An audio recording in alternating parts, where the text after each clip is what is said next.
Episode ke-35 mencari pelaku. Alexander berjalan dengan cepat ke arah mobilnya. Setelah mendapatkan telepon dari sang istri mengatakan jika sedang berada di rumah sakit. Pintu mobil ditutup dengan keras hingga menimbulkan suara nyaring. Terlihat beberapa karyawan yang ada di lobi berjangkit kaget. Tentu saja mereka semua takut melihat atasan mereka mengeluarkan aura yang sangat menyeramkan. Faye, sebenarnya ada apa sih? Kenapa bos terlihat begitu menakutkan dan tergesa-gesa untuk segera pergi dari perusahaan? Tanya salah satu karyawan pada sekretaris baru bosnya itu. Istrinya hampir kecelakaan. Sekarang sudah berada di rumah sakit. Bos khawatir jadi dia tergesa-gesa seperti itu. Jawab Faye, wanita berambut sebau itu dengan datar. Kemudian dia segera masuk ke dalam lift untuk menyelesaikan pekerjaan yang ditinggalkan oleh atasannya. Karyawan tadi terkejut dan langsung menutup mulutnya yang terbuka. Semoga saja tidak terjadi apa-apa dengan istri bos. Nona Devina tuh sangat cantik dan juga imut, gumamnya. Ayo cepat kembali bekerja, jangan melamun saja. Kami menggajimu tidak untuk melamun, seru salah satu manajer di perusahaan itu. Devina masih terisak di pelukan Alexander dengan tubuh bergetar. Sungguh, dia tidak menyangka jika akan melihat kejadian mengerikan seperti itu dalam hidupnya. Alexander, Devina, dan ayah James masih menunggu di depan ruang operasi. Kejadian tak diinginkan yang menimpa James saat itu membuat Devina merasa trauma. Pria itu telah menyelamatkan nyawanya. Bagaimana bisa James ada di sana dan mengetahui jika ada mobil yang mengincarnya? Alexander sudah menghubungi anak buahnya untuk menyelidiki kasus tersebut. Dia tidak akan membiarkan orang yang dengan sengaja melukai Devina. Seakan semuanya sudah disusun oleh seseorang. Wanita itu masih menangis dalam pelukan suaminya. Alex, aku takut, aku merasa bersalah. Lirih Devina. Tenanglah sayang, semuanya pasti baik-baik saja, ucap Alexander menenangkan istrinya. Devina melihat ayah James dengan mata yang berkaca-kaca. Tuan Freddy, maafkan aku, gara-gara aku James terluka, ucap Devina masih sesenggukan.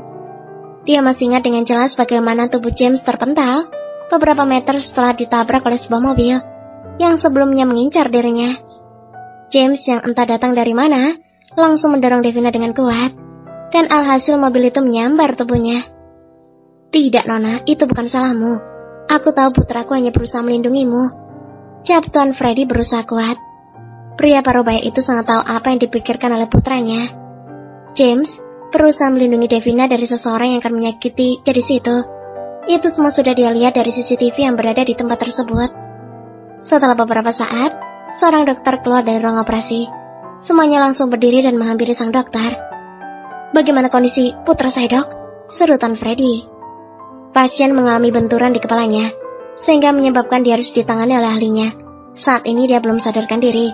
Tangan kanannya patah, kaki sebelah kiri retak, kondisinya sangat parah, jawab dokter tersebut.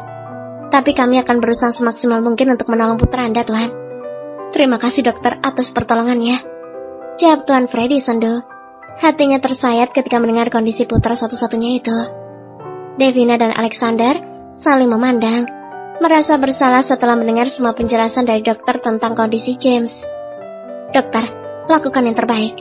Kalau perlu datangkan semua ahli medis di bidangnya, yang terbaik di negara ini untuk bisa menyelamatkan putra Tuan Freddy, ucap Alexander. Dokter tersebut mengangguk. Dia mengenal siapa Alexander dan Devina. Baik Tuan, saya akan memanggil dokter terbaik untuk menangani pasien. Permisi, saya masih harus mengurus pasien lain, pamit dokter parubaya itu.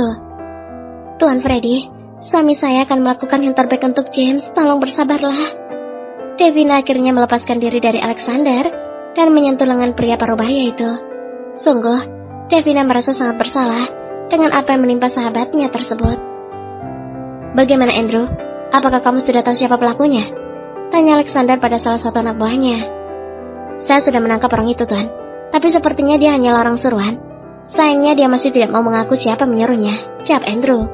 Sialan, ancam dia menggunakan keluarganya agar mau mengaku.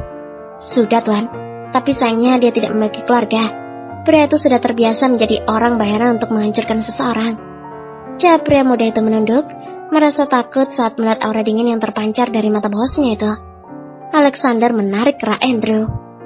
Bikin dia tersiksa. Buat dia mengaku siapa menyuruhnya untuk membunuh istriku.